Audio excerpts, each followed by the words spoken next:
Yan, nadilat na ako dyan pero inaantok pa ako kaya nagpalit pa ako ng pwesto. At isa pa,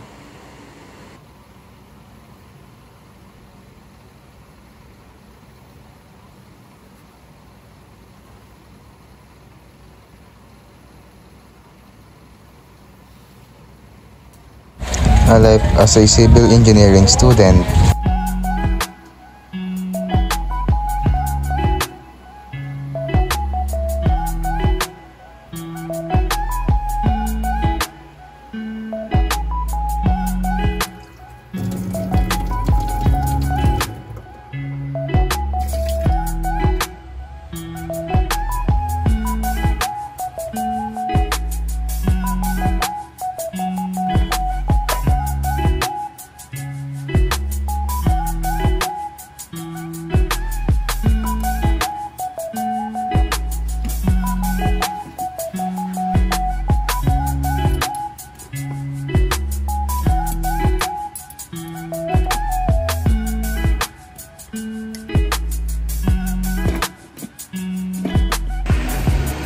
So yun nga, no?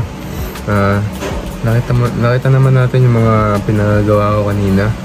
Bale, tuwing umaga is ayun nga, pagbangon ko, magmumug muna ako. Then, pagkatapos ko magmumug is kakain ako. Tara, kain. At saka magre-review nga rin pala ako habang kumakain.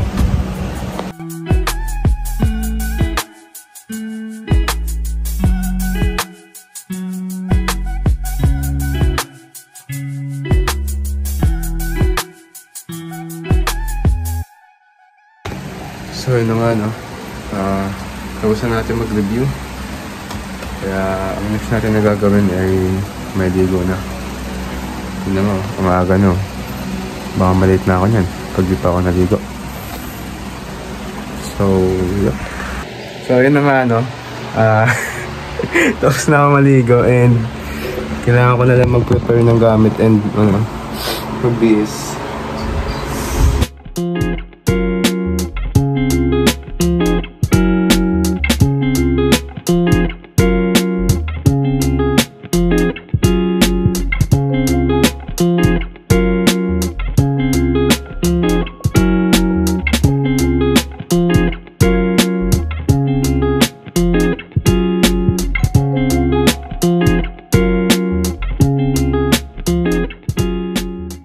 So yun yung guys, no?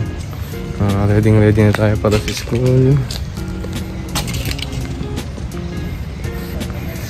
Hindi nga lang ready sa quiz.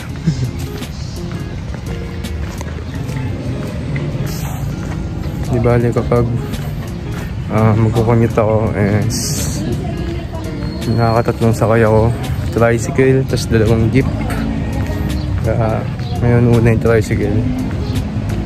Hanap muna tayo dito na masasakyan. Paano kaya mag-review na ito? Habang nag-vlog. Cellphone kasi ako nag-review habang nag-video ako ng vlog. Paano to? Kasalanan mo talaga ito mong pag bumagsak ako. Dadyo ko lang. So na nga, no? Dito na tayo sa sakahan ng tricycle.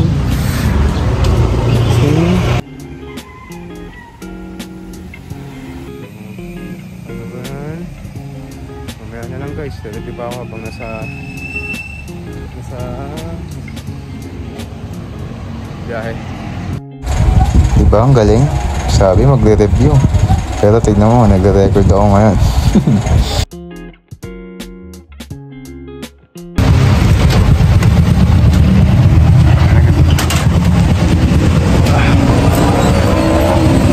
So, ang sasakyan natin is jeep. Dito magre-ready na talaga ako. So wala na lang guys.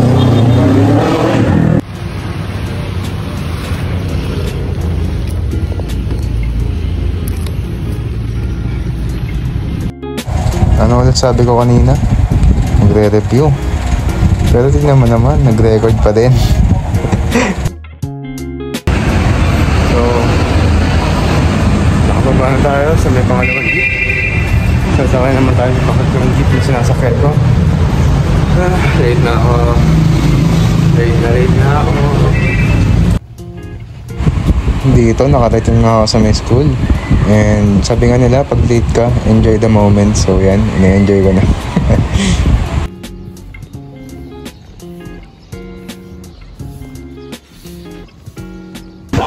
Ano? Nandito na ako sa my school and nandito yung mga tropa ko. Maganda ko ng mga sa business ko. Ang sarap nga matulog eh. Ayun lang. Yun lang. Yun lang. Nagkwenta ko pero hindi ko na alam ang unahin ko kung yung vlog ba o yung physics. Pag bumagsak talaga ako, ma'am, ikaw sisisihin ko. Sadya ko lang. So, mag-ready na nga muna ako. So, after ko mag-review and nag-start na nga yung quiz namin at bawal mag-record. So, kasi quiz yun eh. Bawal yun. Kaya ang susunod na clip na ipapakita ko yung pagkatapos na ng mismong quiz namin. Tapos na kami na ng mga tropa ko nandito. Kasi sir.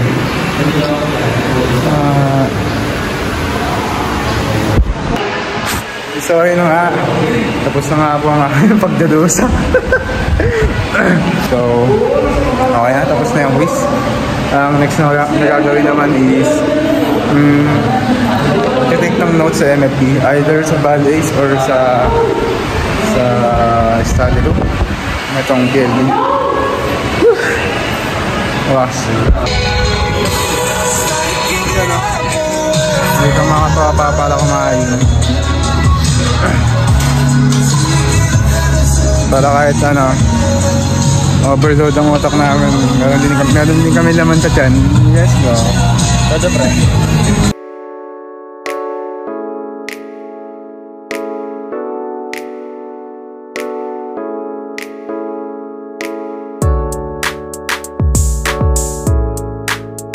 Ayun na po, pupunta kami ng Balays. Kasi 11. Punta kami ng Balays para mag-aaral. Eh natulog. Ayun. At dito kami sa may Balays. Tumatambay. Pakitang tao. Ibala dito, kasama ko yung mga tropa ko. Nagpapalipas lang muna kami ng oras. Kasi mahaba pa yung vacant time namin. Nasa 2 hours ato, 1 hour. Kaya, ayan, tambay muna kami sa Balays. So ngayon, waiting kami sa next class namin. Di ba, ang next class namin NSTP, 2 PM. So, yun. Kita lang mamaya. Bye-bye.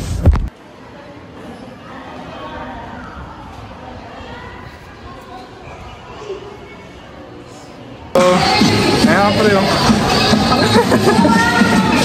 dito kami mga sumasayo. Sino ako? Dito kami ngayon sa ano. Ngayon po kaya po kami meeting sa may NSTP. Kaya lang po namin si Sir dito sa may ano, canteen.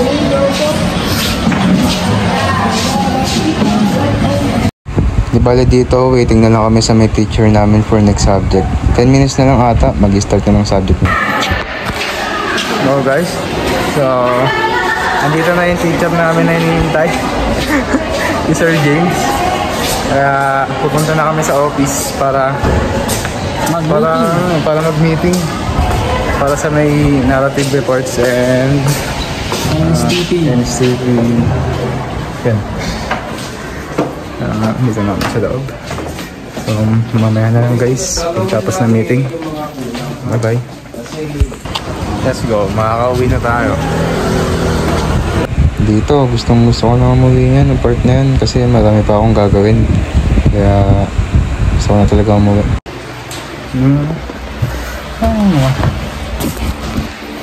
Makauwi na rin. Wakas. Uwi na lang ang saglit.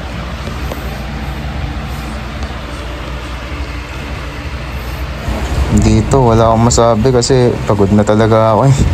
Gusto ko na lang magpahinga muna. So yan, bibihis muna ako. Bye bye.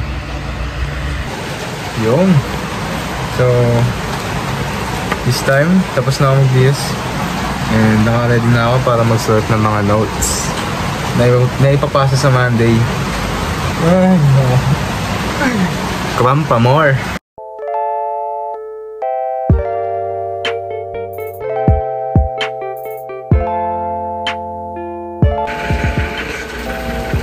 So, syempre, kung meron tayong oras para sa pag-aaral, syempre, dapat hindi rin mawawala yung oras natin para sa sarili natin. So, eto, naglalaro tayo ng Valorant. Let's go!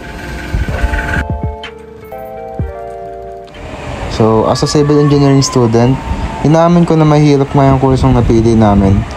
Pero, kahit ganito kahirap, hindi ka dapat magpaka-stress. And lagi kang magkakaroon dapat ng oras para sa sarili mo na na-enjoy mo. And ayan na nga po pala ang ganap sa buhay ko as a civil engineering student.